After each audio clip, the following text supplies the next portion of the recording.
இந்த உலகத்திலே 5 நபர்கள் இருக்கிறார்கள். இந்த 5 நபர்களுக்கு தண்டனை 2 விதத்தில் இறங்கும். முதலாவது, அல்லாஹ் இந்த மனிதர்கள் மீது கோபம் கொண்டு அந்த கோபத்தை இந்த உலகத்திலேயே அவர்களுக்கு இறக்குகிறான். இல்லாவிட்டால் அல்லாஹ் சுப்ஹானஹு வ தஆலா இந்த உலகத்திலே அவர்களை தண்டிக்காமல் மறுமையுடைய நாளிலே இந்த 5 பேரையும் அல்லாஹ் நரகத்திலே நுழைவிக்கிறான். அந்த அல்லாஹ்வுடைய கோபத்தை பெற்ற 5 நபர்கள் யார் என்பதை இந்த பதிவிலே நாங்கள் தெளிவாக பார்ப்போம். அல்ஹம்துலில்லாஹி ரப்பில் ஆலமீன் வஸ்ஸலாத்து வஸ்ஸலாமு அலா ரசூலில்லாஹி அம்மா பஅத். கண்ணியத்திற்குரிய இறைவனின் நல்லடியார்களே, அல்லாஹ்வின் சாந்தியும் சமாதானமும் என்றென்றும் நம் அனைவர் மீதும் உண்டாவதாக. இந்த உலகத்திலே 5 நபர்கள் இருக்கிறார்கள். அந்த 5 நபர்கள் எப்படியாப்பட்டவர்கள் என்றால், அல்லாஹ் சுப்ஹானஹு வ தஆலா அந்த நபர்களுக்கு 2 விதத்திலே அவனுடைய தண்டனை இறக்குகிறான். முதலாவது, உலகத்திலே தன்னுடைய கோபத்தை அவர்களுக்கு இறக்குகிறான். அப்படி இல்லாவிட்டால் மறுமையில் அல்லாஹ் இவர்களை நரகத்திலே நுழைவிக்கிறான். அந்த அல்லாஹ்வுடைய கோபத்தை பெற்ற 5 நபர்கள் யார் என்று பார்த்தால், இந்த விடயத்தை அல்லாமா ஸஹபி ரஹ்மத்துல்லாஹி அலைஹி அவர்கள் அல் கபாயிர் என்ற பெரும் பாவங்கள் பற்றிய அந்த கிதாபிலே தெளிவாக குறிப்பிடுகிறார்கள். இந்த அல் கபாயிர் என்ற பெரும் பாவங்கள் பற்றிய விடயங்களை, அதுவும் குறிப்பாக இமாம் ஸஹபி 70 பெரும் பாவங்களை தங்களுடைய கிதாபிலே சேர்த்திருக்கிறார்கள். தெளிவாக விரிவாக இதை பற்றி பேசுகிறார்கள். இந்த பாவங்களை பற்றி நீங்கள் முழுமையாக அறிந்து கொள்ள வேண்டும் என்று சொன்னால், நான் புதிதாக அர்ஹம் உஸ்மானி உமரி ஒஃபீஷியல் என்ற ஒரு சேனலை ஆரம்பித்து அதிலே 6 பாடங்களை, தஃப்சீர் ஹதீஸ் உட்பட 6 பாடங்களை நான் நடாத்தி கொண்டு வருகிறேன். அதிலே இந்த அல் கபாயிர் என்ற கிதாபையும் ஒரு பாடமாக நடாத்தி கொண்டு வருகிறேன். அதிலே இந்த விடயங்களை நீங்கள் கற்றுக்கொள்ளலாம். அந்த சேனலுடைய லிங்க் நான் கீழே டிஸ்கிரிப்ஷன் பாக்ஸில் தருகிறேன். செக் பண்ணி பார்த்துக் கொள்ளுங்கள். அதிகமான பிரயோஜனங்களை நீங்கள் பெற்றுக்கொள்வீர்கள். ஹதீஸிலே சொல்லப்பட்ட பல விடயங்களை ஆராய்ந்து இமாம் ஸஹபி ரஹ்மத்துல்லாஹி அலைஹி அவர்கள் அத்துலும் அநியாயம் என்ற தலைப்புக்கு கீழால் இந்த 5 நபர்களை பற்றி குறிப்பிடுகிறார்கள். ஹம்சத்துன் 5 நபர்கள் இருக்கிறார்கள். கதிபல்லாஹு அலைஹிம், அவர்களின் மீது அல்லாஹ்வுடைய கோபம் உண்டாகிவிட்டது. இன்ஷா அம்தா கதபஹு ஃபித் துன்யா, அல்லாஹ் நாடினால் தன்னுடைய கோபத்தை இந்த உலகத்திலேயே அந்த மனிதர்களின் மீது செல்லுபடியாக்குவான். அப்படி இல்லாவிட்டால் அல்லாஹ் அந்த மனிதர்களை நாளை மறுமையுடைய நாளிலே நரகத்திலே தூக்கி போடுவான். அந்த 5 நபர்கள் யார் என்று பார்த்தால், இதுதான் அந்த அல் கபாயிர் என்ற கிதாப். இதிலே இமாம் ஸஹபி ரஹ்மத்துல்லாஹி அலைஹி அவர்கள் அந்த விடயத்தை அத்துலும் என்ற பாடத்துக்கு கீழால 126வது பக்கத்திலே கொண்டு வருகிறார்கள். அதிலே முதலாவது நபர் யார் என்று பார்த்தால், அமீரு கௌமின், ஒரு கூட்டத்தாருடைய தலைவர். எப்படியாப்பட்டவர்? யஹுது ஹக்கஹு மின் ரஅய்யதிஹி, தன்னுடைய குடிமக்களிடத்திலிருந்து தன்னுடைய உரிமையை அவர் பெற்றிருக்கிறார். ஆனால் வலா யுன்சிஃபுஹும் மின் நஃப்ஸிஹி, ஆனால் அவர்களுக்கு அந்த விடயத்திலே அவர் எந்த விதமான நீதத்தையும் செலுத்தவில்லை. சிலருடன் ஒரு மாதிரி நடந்து கொள்கிறார், சிலருடன் ஒழுங்காக நடந்து கொள்ளவில்லை. இன்று எத்தனையோ இடங்களில் இவ்வாறு நடக்கிறது. பணம் இருக்கக்கூடியவர்களுடன் நல்ல முறையிலே நடந்து கொள்கிறார்கள். ஏழை என்று வந்தால் அவர்களை ஏறெடுத்து கூட பார்ப்பது கிடையாது. இப்படி அவர்களுக்கு மத்தியிலே நீதம் செலுத்தாமல் இருந்து வலா யதுஃபஉ துல்ம அன்ஹும், அவர்களுக்கு மத்தியிலே நடக்கக்கூடிய அந்த அநியாயத்தை தடுக்காமல் எந்த தலைவர், கூட்டத்தாருடைய தலைவர் இருக்கிறாரோ இவர் தான் முதலாவது நபர். அல்லாஹ் இவருடன் கோபப்படுகிறான். உலகத்திலே தன்னுடைய கோபத்தை இவரின் மீது இறக்குவான். அப்படி இல்லாவிட்டால் மறுமையில் இவரை தூக்கி நரகத்திலே போடுவான். இரண்டாவது நபர் யார் என்றால், வஸஈமு கௌமின், ஒரு கூட்டத்தாருடைய முக்கியஸ்தர். யுதீஊனஹு, மக்கள் அவருக்கு வழிபடுகிறார்கள், அவரை கண்ணியப்படுத்துகிறார்கள், அவருடைய பேச்சை எல்லாம் மக்கள் கேட்கிறார்கள். ஆனால் வலா யுசாவி பைனல் கவிய்யி வல் லஈஃப், ஒரு சக்தி வாய்ந்தவர் இதே போல பலகீனமானவர்களுக்கு மத்தியிலே இவர் சமத்துவமாக நடப்பது கிடையாது. நல்ல சக்தி உள்ளவர், நான் ஆரம்பத்தில் சொன்ன பிரகாரம் நல்ல சக்தி உள்ளவர், வசதி உள்ளவர்களுடன் ஒரு விதத்திலே நடக்கிறார், ஏழையுடன் பலகீனமானவர்களுடன் வேறு விதத்திலே நடக்கிறார். இப்படியாப்பட்டவர்கள் அதே போல வயத்தகல்லமு பில் ஹவா, மக்களுக்கு மத்தியிலே இவர் பேசும் பொழுது மனோ இச்சையின் பிரகாரம் பேசுகிறார். இப்படியாப்பட்ட நபருக்கும் அல்லாஹ்வுடைய கோபம் இருக்கிறது. மூன்றாவது நபர் யார் என்றால், வரஜுலுன், ஒரு மனிதர், அதாவது குடும்ப தலைவர்.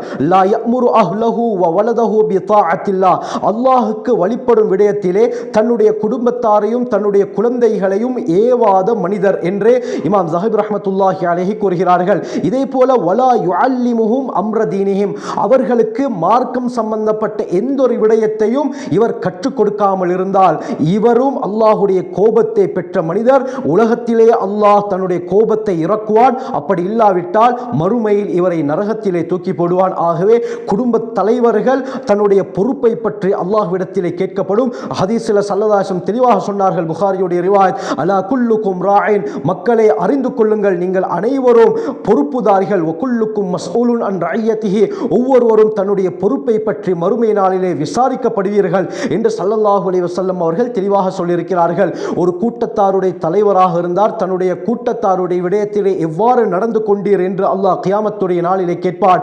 இதே போல ஒரு குடும்ப தலைவராக, தந்தையாக இருந்தால் தன்னுடைய மனைவி மக்களுக்கு மார்க்கத்தை சொல்லிக் கொடுத்தீர்களா, நேர்வழி காட்டினீர்களா, குர்ஆனை கற்றுக் கொடுத்தீர்களா என்று அல்லாஹ் சுப்ஹானஹு வ தஆலா கேட்பார். ஆகவே ஒவ்வொருவரும் பொறுப்புதாரிகள், தனக்கு கொடுக்கப்பட்ட அந்த பொறுப்பை பற்றி மறுமையுடைய நாளிலே கேட்கப்படுவார்கள். ஆகவே எங்களுக்கு கொடுக்கப்பட்ட அந்த பொறுப்பை நாங்கள் சரிவர நிறைவேற்றிக் கொள்ள வேண்டும். ஆகவே நான்காவது நபர் யார் என்று சொன்னால், ஒரு மனிதர் இஸ்தஜர அஜீரன், ஒருவரை கூலிக்காக வேண்டி அமர்த்திருக்கிறார். ஃபஸ்தௌஃபா மின்ஹுல் அமல, அவர் தாராளமாக அவரிடத்திலிருந்து வேலைகளை வாங்குகிறார். தாராளமாக எவ்வளோ ஏழுமோ மேக்சிமம் அளவுக்கு அவரிடத்திலிருந்து வேலையை வாங்கிவிட்டு வலம் யுஃபிஹி உஜ்ரதஹு, ஆனால் அவருக்கு கொடுக்க வேண்டிய கூலியை இவர் பூர்த்தியாக நிறைவேற்றவில்லை. இப்படியாப்பட்ட நபருக்கும் அல்லாஹ்வுடைய கோபம் இருக்கிறது. ஹஜ்ரத் ஸல்லல்லாஹு அலைஹி வஸல்லம் தெளிவாக சொன்னார்களே, அஅத்துல் அஜீர அஜ்ரஹு கப்ல அன் யஜிஃப அரகுஹு, ஒரு மனிதரை நாங்கள் வேலைக்காக நியமித்து விட்டால் அந்த வேலையாளியுடைய வியர்வை காய்வதற்கு முன்னால் அவருடைய கூலியை நீங்கள் கொடுத்து விடுங்கள் என்று ஸல்லல்லாஹு அலைஹி வஸல்லம் தெளிவாக சொல்லியிருக்கிறார்கள்.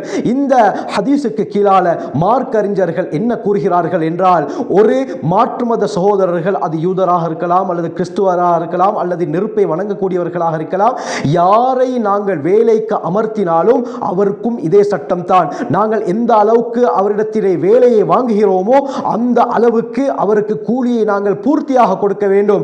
அப்படி அவர்களுடைய விடயத்தில் அவர் மாற்று மத சகோதரர் தானே என்று ஏளனமாக நினைத்து கூலியை நாங்கள் குறைத்து விட்டால் அல்லாஹ் பாதுகாக்க வேண்டும். உலகத்திலே அல்லாஹ்வுடைய கோபம் அவருக்கு உண்டாகும். அப்படி இல்லாவிட்டால் மறுமையுடைய நாளிலே அல்லாஹ் சுப்ஹானஹு வ தஆலா அவரை நரகத்திலே தூக்கி வீசி விடுவார். ஐந்தாவது நபர் யார் என்று பார்த்தால், ஒரு மனிதர் வலம இம்ரஅத்தன் சதகஹா, தன்னுடைய மனைவிக்கு அந்த மஹர் தொகையிலே அநியாயம் செய்கிறார். அதாவது தன்னுடைய மனைவிக்கு கொடுக்க வேண்டிய மஹர் தொகையை கொடுக்காமல் அவர் அநியாயம் செய்தால் அல்லாஹ் சுப்ஹானஹு வ தஆலா உடைய கோபம் இவருக்கு கிடைக்கும். அல்லது மறுமையுடைய நாளிலே நரகத்திலே அல்லாஹ் இவரை தூக்கி வீசி விடுவார். அருமையானவர்களே, மஹர் தொகையை நாங்கள் சரிவர நிறைவேற்ற வேண்டும். ஏனென்று சொன்னால், இந்த மஹர் தொகையை கொடுக்காமல் நாங்கள் ஒவ்வொரு நாளும் மனைவியை ஏமாற்றிக் கொண்டே இருந்து அதே நிலையில் மரணித்து விட்டால் அல்லாஹ்வுடைய பயங்கரமான தண்டனை இருக்கிறது. அருமையானவர்களே, எந்த அளவுக்கு என்றால் ஹஜ்ரத் ஸல்லல்லாஹு அலைஹி வஸல்லம் சொன்னார்கள், அல்லாமா தபரானி ரஹ்மத்துல்லாஹி அலைஹி அவர்கள் இந்த ஹதீஸை தங்களுடைய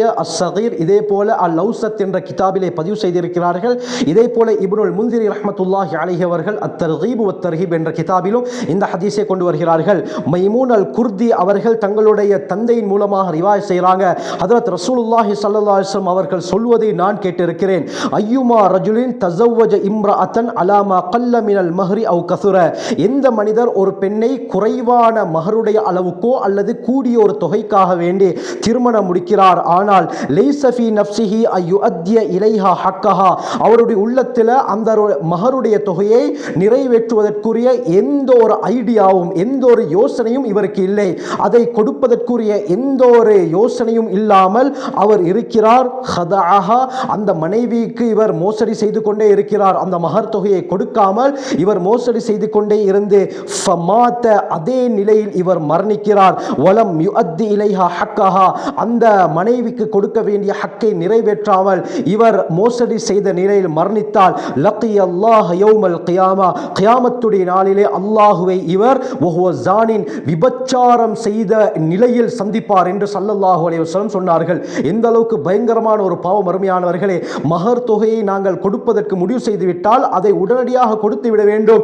அதை நாங்கள் பின்னால் தருகிறேன், அடுத்த மாதம் தருகிறேன், 6 மாதத்தில் தருகிறேன் என்று நாங்கள் அதை பிற்படுத்தி கொண்டே சென்று அதே நிலையில் மரணித்து விட்டால் கியாமத்துடைய நாளில் விபச்சாரம் செய்தால் என்ன பாவமோ அந்த நிலையில் இவர் எழுப்பாட்டப்படுவார். இதே போல தொடர் ஹதீஸ்ல ஸல்லல்லாஹு அலைஹி வஸல்லம் இன்னொரு விடயத்தையும் சொன்னார்கள். வ அய்யுமா ரஜுலின் இஸ்ததான தைனன், எந்த மனிதர் இன்னொரு இடத்திலே கடன் கேட்கிறார், லா யுரீது ஐயு அத்திய இலா சாஹிபிஹி ஹக்கஹு, ஆனால் அவருடைய உள்ளத்தில் எந்த நபரிடத்திலிருந்து கடனை கேட்டாரோ அந்த கடனை திருப்பி கொடுப்பதற்குரிய எந்த ஒரு யோசனையுமே இல்லை, எந்த ஒரு ஐடியாவும் இவருடைய உள்ளத்திலே இல்லை. இவர் அந்த பணத்தை எடுத்து அதை கொடுக்காமல் இருப்பதற்கு தான் இவர் நினைத்து கொண்டிருக்கிறார். இப்படி இருந்தால் ஹதஅஹு, அந்த மனிதருக்கு அந்த கடன் தொகையை கொடுக்காமல் நான் நாளைக்கு தருகிறேன், அடுத்த மாதம் தருகிறேன் என்று பிற்படுத்தி இவர் மோசடி செய்து கொண்டே இருந்தால் என்ன நடக்கும் என்று சொன்னால் ஃபமாத வலம் யுஅத்தி இலைஹி தைனஹு, அவர் அந்த மனிதருக்கு கொடுக்க வேண்டிய கடனை கொடுக்காமல் அதே நிலையில் மரணித்து விட்டால் லக்கியல்லாஹ் வஹுவ சாரிகூன், இவர் திருடன் என்ற நிலையில் அல்லாஹ்வை சந்திப்பார். தபரானியுடைய ரிவாயத்தில் வஹுவ ஹாயினுன், மோசடி செய்தவர் என்ற பட்டத்துடன் இவர் அல்லாஹ்வை சந்திப்பார். வல் ஹாயினு ஃபின்னார், தொடர்ந்து ஸல்லல்லாஹு அலைஹி வஸல்லம் சொன்னார்கள், மோசடி செய்தவன் நரகத்திலே தான் நுழைவான் என்று ஸல்லல்லாஹு அலைஹி வஸல்லம் சொன்னார்கள். ஆகவே இந்த அளவுக்கு பயங்கரமான பல விடயங்கள் இன்று நாங்கள் சர்வ சாதாரணமாக செய்து கொண்டிருக்கிறோம். குர்ஆன்ல சூரா நூர்ல அல்லாஹ் கூறுகிறானே, வதஹ்சபூனஹு ஹய்யினன், நீங்கள் அதை லேசாக கருதுகிறீர்கள், வஹுவ இன்தல்லாஹில் அஸீம், ஆனால் அது அல்லாஹ்விடத்திலே மகத்தானது என்று அல்லாஹ் கூறுகிறான். இதைத்தான் ஹதீஸ்ல ஸல்லல்லாஹு அலைஹி வஸல்லம் தெளிவாக சொன்னார்கள். ஸஹீஹ் முஸ்லிமுடைய ரிவாயத் அபூ தர் கிஃபாரி ரலியல்லாஹு அன்ஹு அறிவிக்கிறாங்க, ஸல்லல்லாஹு அலைஹி வஸல்லம் என்ன சொன்னார்கள், லா தஹ்கிரன்ன மினல் மஅரூஃபி ஷைஆ, எந்த ஒரு நல்ல விடயத்தையும் நீங்கள் அற்பமாக கருத வேண்டாம் என்று சொன்னார்கள். இதே போலத்தான் பாவம் என்று வரும் பொழுது எந்த ஒரு பாவத்தையும் அற்பமாக கருதக்கூடாது, அது அல்லாஹ்விடத்திலே பயங்கரமான தர்மையானவர்களே. ஆகவே இப்படியாப்பட்ட பயங்கரமான கூட்டத்தாரை விட்டு அல்லாஹ் எங்களையும் எங்களுடைய குடும்பத்தாரையும் பூரா சந்ததியினரையும் முஸ்லிம் உம்மத்தையும் பாதுகாத்தருள்வானாக. ஜஸாக்குமுல்லாஹு கைர். வாஹிரு தஅவானா அல்ஹம்துலில்லாஹி ரப்பில் ஆலமீன்.